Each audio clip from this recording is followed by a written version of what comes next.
This slide is descriptive of what might be termed ego gratification or personality or identity gratification or feeding or satisfaction.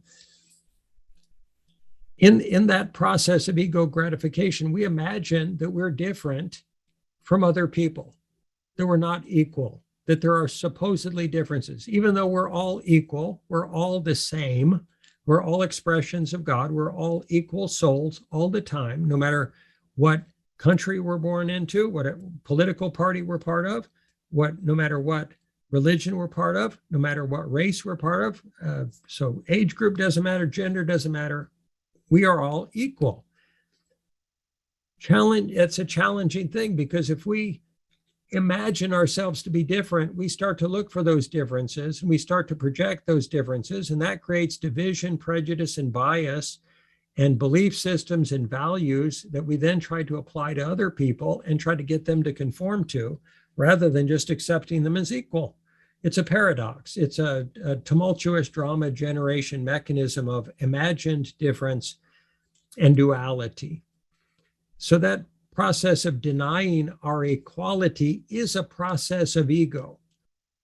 Ego tries to have hierarchy, betterness, superiority, more power, being special, having more money, having more control than other people do, or seeing ourselves as victims of that process, having less power, capacity, education, money, or ability to influence.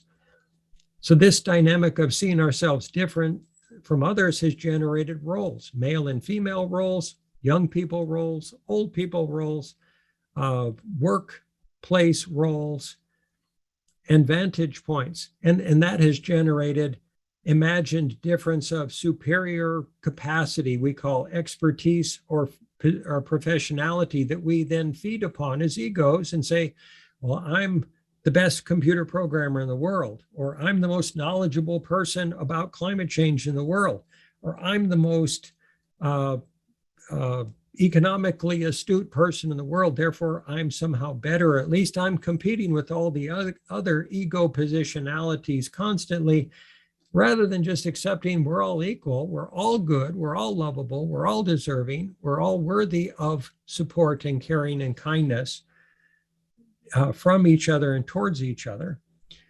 And that all generates this imagined dynamic of causality, the imagining of there being an I, a me, a personality, an ego that's doing something in this world, that's making things happen, better things than other people, more right things than other people, or that they're egos and they're doing the wrong things they shouldn't be doing, or they must change because they don't get it yet, because my ego tells me I now understand what they don't understand.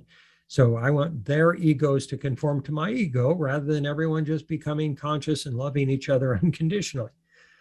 So these I thought projections and misinterpretive lenses that emerge from this whole process of ego feeding dynamic generate the whole panorama of tribe, and which is inevitably dysfunctional and is generating this trajectory of climate change development, which is operating like the Titanic headed for the iceberg. And we can change it if we choose to.